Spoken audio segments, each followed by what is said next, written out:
I would just like to welcome you all to celebrate this amazing accomplishment of the arrival of the Stroke Across America team. This initiative, this project just takes advocacy and awareness to an entirely different plane, a national level of awareness. Awareness was so aptly described. It's also empowering one another and the whole healthcare community to embrace recovery as involving emotional recovery, the identity, rebuilding identity, creating new identity, empowering post-traumatic growth in people regardless of what deficits there are. 2010, I had this severe stroke. It robbed me of all speech. I had to relearn how to say my name, how to make a sound. Writing identity theft makes me realize recovery is not more than emotional journey to rebuild my identity and disabilities. They've been an inspiration and a really cherished collaborator on several meaningful initiatives. We've worked together with other colleagues across the country to develop these aphasia book club supports. We've piloted the reading of Deb's wonderful text in our own aphasia treatment programs, and we've been working together with much help from Jody and Craig at the back of the room on sort of incorporating this focus of emotional recovery and rebuilding identity into our graduate school curricula. Stroke Across America, which really was, how do you rebuild a rewarding life in the face of disabilities? How do you use adaptation? How do you remain flexible? How do you celebrate small wins on the way to bigger things? I mean, what a lot you have accomplished in 3 short years.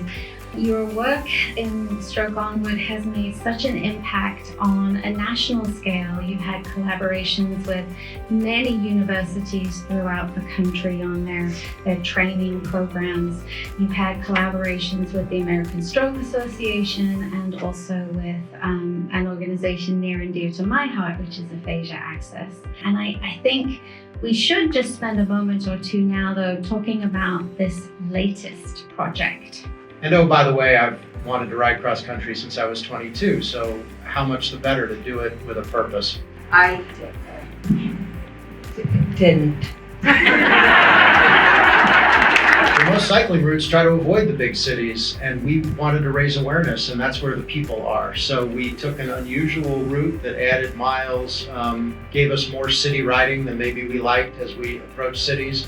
In many ways, that was the most rewarding part of this whole journey. The building of community among survivors, their families, and the people who care about them and often do the hard, heavy lifting work. Our mission for this particular ride was raising awareness, and this was a central way that we tried to do it. That's what our work is about, is not letting the disabilities that come with stroke or other traumas force us into a mindset of living a paler version of our old lives. It's building a new life that can be every bit as full of adventure, of joy, of meaning, of purpose. That really is what it's all about. And you know, there's no reason you can't have a little fun. You can't expect the unexpected ever, which you can't expect a stroke, you can't expect a traumatic brain injury, but it's just, okay, now what?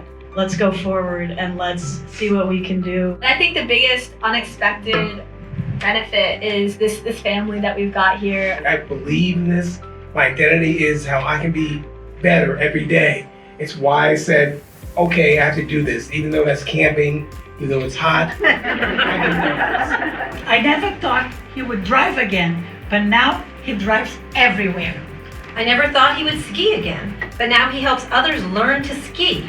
I never thought he would be able to use his woodworking tools, but he makes toys and picture frames and still fixes anything that is broken.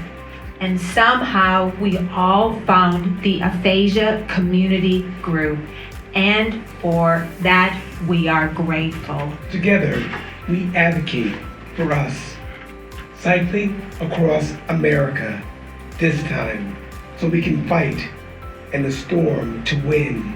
I've always told my students and my colleagues and myself over and over again that stroke survivors and people with aphasia not only are my teachers, they're also my heroes. Never doubt a small group of thoughtful and committed citizens can change the world.